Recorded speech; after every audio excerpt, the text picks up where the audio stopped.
কি ভাবছেন টাঙ্গুয়ার হাওরে চলে আসছি? না গাইস, আমি আজকে চান্দহর ধলেশ্বরী নদীতে হাওরের ফিল নিতেই চলে এসেছি। আসসালামু আলাইকুম এভরিওয়ান, সবাই কেমন আছেন? আমি তো আলহামদুলিল্লাহ ভালো। এই জায়গাটা দেখে কিন্তু আমার হাওরের ফিল হচ্ছে। আর আমি কিন্তু আজকে চলে এসেছি চান্দহর নদীতে নৌকা ভ্রমণ করব, তাই দেখতেই পাচ্ছেন অনেক নৌকা ভিড়ে আছে। এখানে কিন্তু অনেক সুন্দর কালারফুল কালারফুল নৌকা ছিল। আমরাও কিন্তু সুন্দর একটা কালারফুল নৌকা নিয়ে নিয়েছিলাম। ঘন্টা প্রতি নিয়ে নিয়েছিল 300 টাকা করে। তবে ছুটির দিনগুলোতে কিন্তু প্রচুর মানুষ থাকায় অনেক বেশি ভাড়া নিয়ে থাকে। এত সুন্দর একটা জায়গায় কে না ঘুরতে আসতে চায় বলেন? তবে শহরের আশেপাশের অনেকেই কিন্তু এখানে আসতে পারেন আপনাদের ফ্যামিলিকে সুন্দর একটা দিন উপহার দেওয়ার জন্য। আর এই চান্দহর ধলেশ্বরী নদীটা কিন্তু সাভার বা ঢাকার অনেক কাছে, তাই আপনারাও কিন্তু চলে আসতে পারেন।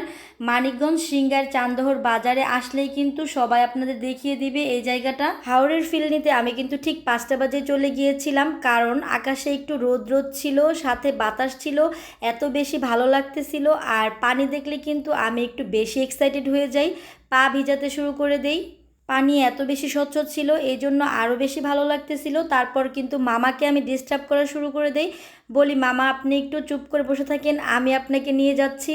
সত্যি কথা বলতে গাইস, গ্রামের মেয়ে হয়েও কিন্তু নৌকা বাইতে পারি না। আমাদের কিন্তু নৌকা ছিল ছোটোবেলা থেকে, আমি অনেক বেশি ট্রাই করেছি নৌকা পাওয়ার জন্য, বাট কোনোভাবেই সফল হতে পারিনি। এদিকে আরেকটা ভাইয়া কিন্তু বড়শি নিয়ে বসে আছে। ভাইয়াকে আমি বললাম ভাইয়া আপনি কি মাছ ধরতে পেরেছেন? ভাইয়া বললো হ্যাঁ আপু কিছুটা পেরেছি। এদিকে আপনি যদি চান হাওরে আপনার প্রিয়জনের সাথে আপনি নিজে নৌকা বাইতে পারবেন, এখানে কোনো মাঝি লাগবে না। মাঝি তার জায়গায় বসে থাকবে, টাইম অনুযায়ী আপনি নৌকাটা ছেড়ে দিলেই হবে।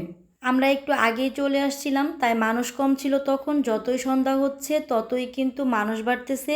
সবাই অনেক বেশি মজা করতেছিল, নিজে নিজে অনেকে নৌকা বাইতেছিল, আবার মনের সুখে গান গাইতেছিল। তবে আমার সব থেকে বেশি ভালো লাগতো যদি এখানে একটা ভাসমান দোকান থাকতো, যেখানে চিপস চকলেট কফি বা চা পাওয়া যাবে, তাহলে হয়তো বা আরও অনেক বেশি এনজয় করতে পারতাম।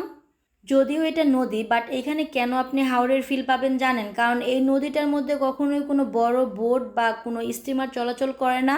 তাই নিশ্চিন্তে আপনি আপনার ফ্যামিলি এবং ফ্রেন্ডদের সাথে অনেক বেশি এনজয় করতে পারবেন। যতই বিকাল গড়িয়ে সন্ধ্যা নেমে আসছে ততই কিন্তু এপার ওপারে নৌকা দেখা যাচ্ছে। আসলে নদীটা অনেক বড়, তো তাই ক্যামেরা দিয়ে দূরের নৌকাগুলো আমি ক্যাপচার করতে পারতেছি কিনা আমি জানি না। তবে আপনি যদি নৌকা ভ্রমণে আসেন তাহলে কিন্তু অনেক সুন্দর একটা দৃশ্য দেখতে পাবেন। এই যে সূর্য অস্ত যাচ্ছে আর সূর্যের যে আলোগুলা সেগুলো নদীর মধ্যে পড়তেছে, আমার তো খুবই ভালো লেগেছে। আমি অনেক বেশি খুশি হয়ে গিয়েছিলাম।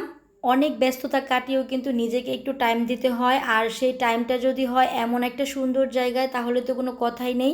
তবে নিজেকে একটু টাইম দেওয়া উচিত প্রতিটা মানুষেরই।